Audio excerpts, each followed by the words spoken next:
கிணத்துக்கடவு சட்டமன்ற தொகுதியில் டிவிகே வேட்பாளர் கே விக்னேஷ் வேட்புமனு தாக்கல். தொண்டர்கள் உற்சாகம். தமிழக அரசியலில் பெரும் எதிர்பார்ப்பை ஏற்படுத்தியுள்ள தமிழக வெற்றிக் கழகம் வரும் சட்டமன்ற தேர்தலுக்கான பணிகளில் தீவிரமாக ஈடுபட்டு வருகிறது. அதன் ஒரு பகுதியாக கோயம்புத்தூர் மாவட்டம் கிணத்துக்கடவு சட்டமன்ற தொகுதியில் போட்டியிடும் அக்கட்சியின் வேட்பாளர் கே விக்னேஷ் அவர்கள் இன்று தனது வேட்புமனுவை தாக்கல் செய்தார். தமிழக வெற்றிக் கழகத்தின் தலைவர் தளபதி விஜய் அவர்களின் ஆசியுடன் கிணத்துக்கடவு சட்டமன்ற தொகுதி வேட்பாளராக அறிவிக்கப்பட்டுள்ள கே விக்னேஷ் இன்று காலை மதுக்கரை பகுதியில் உள்ள கட்சி அலுவலகத்திலிருந்து ஊர்வலமாக சென்று வேட்புமனு தாக்கல் செய்தார். இந்த வேட்புமனு தாக்கல் நிகழ்வில் மாவட்ட நிர்வாகிகள் மற்றும் கழக தொண்டர்கள் பெருந்திரளாக கலந்து கொண்டு தங்களது ஆதரவை வெளிப்படுத்தினர். எல்லாருக்கும் வணக்கம்.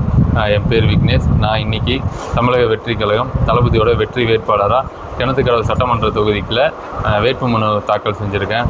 ஸோ எங்களுடைய நோக்கம் என்னவாக இருக்குன்னா, இந்த மக்களுக்கு கண்டிப்பாக ஏதாவது எங்களால் முடிஞ்ச ஒரு நல்லது பண்ணணும்.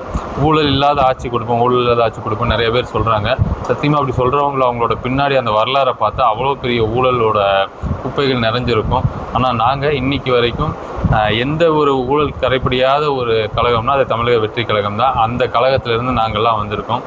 எங்களோட நோக்கமே இந்த ஒரு அரசாங்க பணத்தில் இந்த 20% கமிஷன் 30% கமிஷன் வாங்குகிற முறையை முழுசாக ஒழித்து அந்த பணத்தை மக்களுக்கே செலவு பண்ணணும் அப்படிங்கிற நோக்கத்துக்காக நாங்கள் வந்திருக்கோம். எங்களோட பிரச்சார வியூகம் எப்படி இருக்கும் அப்படின்னு சொன்னால், இப்போது இந்த காலத்தை பொறுத்த வரைக்கும் இங்கே வந்து 2 கட்சிக்கு தான் தளபதி சொன்ன மாதிரி போட்டியே. ஒன்று டிவிகே, இன்னொன்று டிஎம்கே.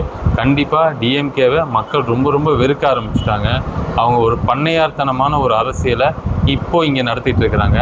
அதை முற்றிலுமாக ஒழித்து ஒரு ஜனநாயக ரீதியான ஒரு சூழலை இந்த கிணத்துக்கடவு தொகுதி கொண்டு வருவோம். நாங்கள் போகும்போது அவங்களே முன்னாடியே டிசைட் பண்ணிடுறாங்க. எங்களுக்கு வந்து இவ்வளோ நாள் வந்து ஒரு ஆப்ஷன் இல்லை. இவங்க 2000 கொடுத்தா அவங்க 1000 கொடுக்குறாங்க. அதில் எது அதிகமானு பார்த்து போட்டுட்டு இருந்தோம். இவங்க 2 பேருமே வேண்டாம், புதுசாக போடலாம் அப்படின்னா அப்படி ஒரு ஆளுமையான ஒரு ஆள் நம்ம தமிழ் மண்ணில் கடந்த ஒரு 30 வருஷமாகவே இல்லை. இன்றைக்கி ஒரு ஆளுமை வந்துட்டார். கண்டிப்பாக நீங்கள் வரலன்னா கூட அவருக்கு தான் எங்கள் ஓட்டு அப்படின்னு சொல்கிறாங்க.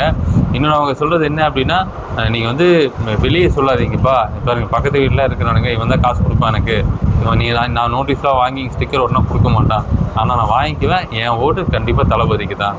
மொத்தத்தில் அவங்க ஓட்டு போடுறாங்களான்னு தெரியல. தளபதிங்கிற ஒரு முகத்துக்கு அவரே இங்கே வந்து நிற்கிற மாதிரி நினச்சி வாக்களி இருக்க தயாராக இருக்காங்க.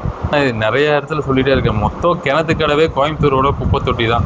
மொத்த குப்பைகளை கொண்டு வந்து கொட்டுற இடம் இங்கே தான் இருக்குது. ஒரு பஸ் ஸ்டாண்டுங்கிற ஒரு பெரிய திட்டத்தை அறிவித்து அதை பாதியில் நிறுத்தின இடம் இங்கே தான் இருக்குது. கோயம்புத்தூரோட மொத்த வளர்ச்சியில் நீங்கள் ஆத்துப்பாலத்துக்கு அந்த பக்கம் எடுத்துகிட்டா தான் வளர்ச்சியாக இருக்கும். ஆத்துப்பாலத்துக்கு இந்த பக்கம் எடுத்துகிட்டா இங்கே என்ன வளர்ச்சி இருக்குது? ஏதாவது ஒரு அரசியல்வாதி என் கூட ஒன்றுக்கு ஒன்று உட்காந்து பேச சொல்லுங்கள் பார்க்கலாம். கோயம்புத்தூர் பெரிய மான்செஸ்டர் மாநகராட்சி எவ்வளோ சொல்கிறாங்க. இன்னுமே ஆத்துப்பாலத்துக்கு இந்த பக்கம் பல இடங்களில் பெண்கள் பயன்படுத்துறதுக்கு பாத்ரூம் இல்லை. இன்னும் பொது வழியில் பயன்படுத்தக்கூடிய சூழல் இருக்குது. அந்த சூழலில் தான் நம்ம சகோதரி ஒருத்தங்க போய் அவங்கள அநியாயமாக கொல்லப்பட்டாங்க. அந்த மாதிரி சூழல் இங்கே வரக்கூடாது. ஆனால் இதுக்கு யாராவது முக்கியமாக நடவடிக்கை எடுப்பாங்களான்னா எடுக்கிறது கிடையாது. அவங்க சம்பாதிக்கிறதுக்கு மட்டும்தான் பார்த்துட்ருக்குறாங்க. நல்ல சாலை கிடையாது, நல்ல சுத்தமான குடிநீர் வர்றது கிடையாது. குடிநீர் வந்தாலும் 7 நாள் 8 நாளைக்கு ஒரு தடவை வருது. அதுவும் உப்பு தண்ணி கலந்து வருது.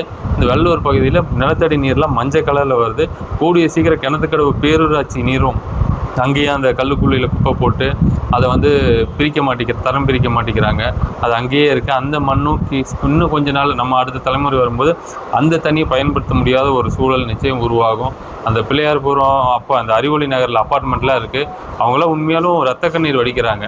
அங்கேருந்து ஒரு ஆம்புலன்ஸ் ஒருத்தருக்கு நெஞ்சு வலி வந்துச்சுன்னா ஆம்புலன்ஸ் வரைக்கும் 2 மணி நேரம் ஆகுமாமா. ஒரு heart attack mild heart attack வரவங்க 2 மணி நேரம் ஒரே இடத்துல வச்சுருந்தா அவங்க எப்படி காப்பாற்ற முடியும்? அப்படி ஆம்புலன்ஸ் வந்தாலும் ஆக்சிஜன் இல்லாத ஆம்புலன்ஸ் தான் வருதுங்கிறாங்க. ஸோ இது வந்து சும்மா பெருமைக்கு வேணால் சொல்லிக்கலாம், நாங்கள் அப்படி ஒரு ஆட்சியை கொடுத்துட்டோம், இப்படி ஒரு ஆட்சியை கொடுத்துட்டோன்னு. இப்போ அந்த மக்கள்கிட்ட நேராக போய் அவங்க நின்று பேசுனாங்கன்னா தான் அவ்வளோ பிரச்சனைகள் தெரியும்.